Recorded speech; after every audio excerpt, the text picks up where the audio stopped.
The complete works of Swami Vivekananda, the Vedanta, lecture delivered by Swami Vivekananda at Lahore in 1897, Part 11. What is the gain? It is strength. Take off that veil of hypnoticism which you have cast upon the world. Send not out thoughts and words of weakness unto humanity. Know that all sins and all evils can be summed up in that one word: weakness. It is weakness that is the motive power in all evil doing. It is weakness that is the source of all selfishness. It is weakness that makes men injure others. It is weakness that makes them manifest what they are not in reality. Let them all know what they are. Let them repeat day and night what they are. Soham. Let them suck it in with their mother's milk, this idea of strength. I am he. I am he. This is to be heard first. And then let them think of it. And out of that thought, out of that heart, will proceed works such as the world has never seen. What has to be done? This Advaita is said by some to be impracticable. That is to say, it is not yet manifesting itself on the material plane. To a certain extent, that is true. For remember the saying of the Vedas: Om, this is the Brahman. Om, this is the greatest reality. He who knows the secret of this Om, whatever he desires, that he gets. Therefore, first know the secret of this Om, that you are the Om. Know the secret of this Tattvamamsi, and then alone, whatever you want, you shall become. If you want to be great materially, believe that you are so. I may be a little bubble, and you may be a wave-high mountain. But know that for both of us, the infinite ocean is the background. The infinite Brahman is the magazine of our power and strength. And we can draw as much as we like, both of us. I am the bubble and you the mountain-high wave. Believe therefore in yourselves.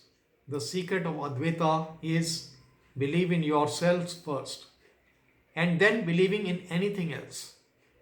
In the history of the world, you will find that only those nations that have believed in themselves have become great and strong. In the history of each nation, you will always find that only those individuals who have believed in themselves have become great and strong.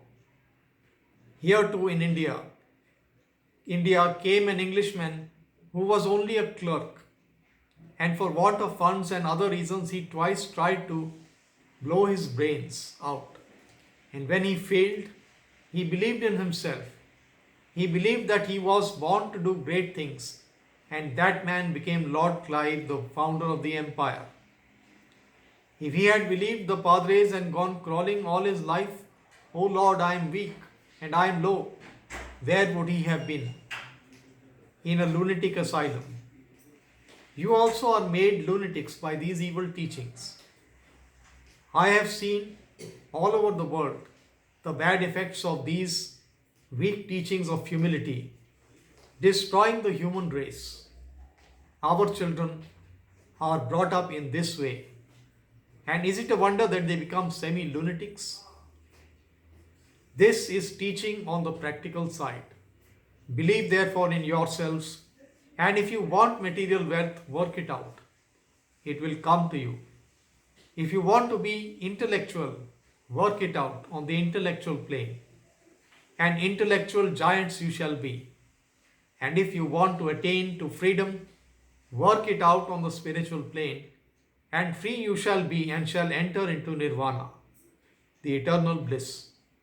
But one defect which lay in the Advaita was its being worked out so long on the spiritual plane only, and nowhere else. Now the time has come when you have to make it practical. It shall be no more a rahasya, a secret. It shall no more live with monks in caves and forests and in the Himalayas. It must come down to the daily, everyday life of people. It shall be worked out in the palace of the king, in the cave of the recluse. It shall be worked out in the cottage of the poor, by the beggar in the street, everywhere, anywhere it can be worked out. Therefore, do not fear whether you are a woman or a Shudra, for this religion is so great, says Lord Krishna, that even a little of it brings a great amount of good. Therefore, children of Aryans, do not sit idle. Awake, arise, and stop not till the goal is reached. The time has come when this Advaita is to be worked out practically. Let us bring it down from heaven unto the earth. This is the present dispensation. The voices of our forefathers of old are telling us to bring it down from heaven to the earth. Let your teachings permeate the world till they have entered into every pore of society, till they have become the common property of everybody, till they have become part and parcel of our lives, till they have entered into our veins and tingle with every drop of blood there.